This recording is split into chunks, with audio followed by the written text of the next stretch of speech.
Então, dando continuidade, né? Trago aqui para vocês uma pequena ementa referente à descrição, né? A como o conceito ato jurídico estrito sensu, ele pode ser trabalhado na jurisprudência, né? No âmbito do exercício das atribuições do Poder Judiciário. Então, vejam aqui essa ementa. O reconhecimento de filho, que é o exemplo clássico para trabalhar com ato jurídico estrito sensu, que somente pode ser desconstituído quando derivado de vício de consentimento que não foi comprovado desde que inexistente o vínculo afetivo entre as partes. O que é que se buscou aqui? Se buscou anular, né, o reconhecimento, né, o vínculo de paternidade. Só que o magistrado entendeu, né, que não houve nenhum vício de consentimento, não houve nenhuma falsificação. Então, o que importa é a realidade. Tem ligação genética? Tem. Houve alguma fraude? Não houve alguma fraude. Então está validado o reconhecimento de paternidade, independente da vontade da pessoa. Porque ninguém nasce de uma. Ninguém foi feito a partir do dedo. Né? Existe uma relação. Né? Eu falo dedo assim, gente, com todo respeito. Mas a relação conjugal, a relação carnal, né? E aí eu não estou entrando na questão se houve ou não consentimento. Mas se ocorreu a relação, né? Gerou um novo ser, nós temos repercussões no mundo do direito. Mesmo que a pessoa não pague pensão, se não tiver condições, mas ela vai ter que botar o nome daquela... Vai ter que registrar uma nova certidão de nascimento. Né? Pode ser que pague pensão, pode ser que não pague pensão, isso aí é outro assunto. Né? Então, a pessoa voluntariamente... Né, aqui a segunda ementa. A pessoa voluntariamente reconheceu a paternidade, se arrependeu. Né, já colocou lá na certidão de nascimento, se arrependeu. Se a pessoa se não houve nenhum vício, se não há nenhuma fraude, o ato ele não vai ser anulado, porque ele pode ser anulado, né? Ele pode gerar algum tipo de anulação. Aqui nós temos outra situação que é muito comum no Brasil, que é a adoção à brasileira. Né? É um ato jurídico que é a adoção brasileira. Aquela criança que é deixada na porta de uma casa. Ou uma pessoa que sabia que os pais não teriam, os pais biológicos não teriam condições, né, de criar, né, aquele novo ser. Ela liga, né, um casal ou uma pessoa, uma mulher, um homem, enfim, para criar aquela criança. Para cuidar daquela criança. Então, isso é uma situação em que, veja, tem uma repercussão no mundo do direito. Porque essa criança, veja, não houve uma adoção no sentido formal. Ela já foi diretamente registrada lá no cartório. Então, houve aí um ato jurídico estrito sensu. Né? Independe da vontade humana, né, daquele ser, né, que foi adotado. Né? Houve uma situação que houve uma influência de um comportamento humano, mesmo que contra a vontade daquela pessoa, né? No sentido não a vontade de quem adotou, mas a vontade de quem foi adotado, né? Então é importante lembrar, né, que qualquer ato, né, ato quando eu falo é uma situação humana, né? Ele tem que ser observado da sua existência, da sua validade e da sua eficácia. Então são três elementos que são importantes para ser observado a licitude. Então, por exemplo, um testamento realizado por uma pessoa maior, capaz, antes da sua morte, ele existe, é válido, mas é ineficaz, porque ele continua vivo.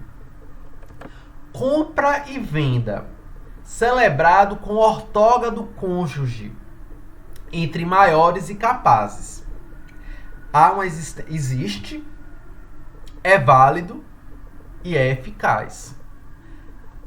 Por que eu digo ortoga do cônjuge, gente? Cônjuge.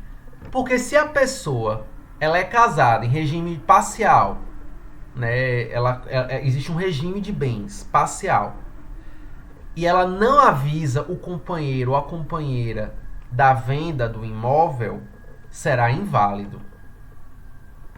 Porque qualquer venda de patrimônio decorrente da relação conjugal que não seja comunicado a outra parte que compõe essa sociedade conjugal pode ser anulado em até 1 ano. Então, se Maria é casada com João e João vende um imóvel que pertence aos dois e João não comunica a Maria, Maria poderá, em 1 ano, invalidar. Ela pode acionar a justiça para anular aquela venda. E aí não terá mais eficácia. Mas enquanto isso não é feito, produz eficácia. Né? Isso tem eficácia. Então, nós temos aqui, né, nessas situações, os atos jurídicos, aqui eu estou falando no sentido mais amplo possível, que envolve uma ação humana, de alguma forma. Existe uma aquisição de direitos. Então, você pode adquirir de um modo originário, sem a interposição, a transferência, né, de ninguém, né, que é o caso caça, pesca, né? Não precisa da intervenção de ninguém, né? Ou da transferência dos direitos de uma pessoa para outra. Ou quando você tem um modo derivado, né? Quando você transmite o direito de uma pessoa a outra. Então, o caso de compra e venda, doação, né? Testamento, né? Isso aí envolve um modo, né, derivado. Essa aquisição de direitos, ela pode ser gratuita, né? Ou onerosa. Você pode doar ou você pode vender, né? A doação, ela pode estar condicionada. Por exemplo, eu vou doar um patrimônio para minha sobrinha, mas eu posso condicionar o ingresso numa faculdade. Então a doação não é só transmitir o bem, né? Aliás, você pode transmitir sem nenhuma condição, mas você pode também condicionar a doação a entrar na faculdade, né? Eu tenho um sobrinho, uma sobrinha, né? Eu quero doar um patrimônio, mas só vai ser doado se essa pessoa entrar na faculdade. Eu posso até colocar faculdade. Só pode ser se for X curso. Então, você tem, né, a título universal, né, essa transmissão do herdeiro, né, ou legatário, no sentido de você dizer exatamente o imóvel, a pessoa que vai ficar com aquele imóvel. Né? Então, um simples ato, né? Uma aquisição de direito de um simples ato. Eu comprei um carro, é um ato.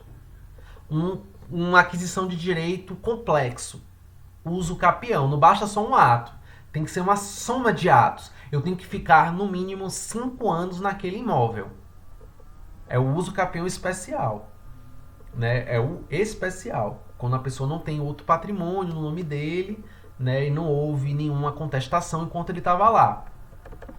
Pode ser deferido e pode não ser deferido, né? Dependendo do cumprimento das condições, né? Que estão previstas ou no direito ou no contrato, ou no ato formal que foi celebrado. Veja, uma doação é um contrato, né? E aí o destinatário dessa doação vai ter que cumprir ou não as condições para receber aquela doação, né? Então, a modificação, né, desse direito, ela tem tanto um efeito objetivo, ou seja, ela atinge a qualidade ou a quantidade de objeto da relação jurídica, uma obrigação de fazer em dinheiro, né? Objetivamente falando, você só vai adquirir aquele imóvel, né, num caso de compra e venda, se você cumprir a parte do acordo, ou seja, pagou o imóvel, né? Então é um elemento objetivo. E no caso existe também as modificações que têm efeitos subjetivos, né? Que é quando a pessoa diz respeito à pessoa, né? O sujeito perdeu o imóvel porque ela abandonou o imóvel e outra pessoa adquiriu, no caso do uso capião, ou no caso uma obra pública que vai passar por um imóvel, por uma propriedade. Existe o caso das desapropriações por interesse público. Então, diz respeito a um aspecto subjetivo, né? A desapropriação por interesse público independe da vontade do proprietário. Ela vai ser indenizada, né? Mas diz respeito a um elemento subjetivo.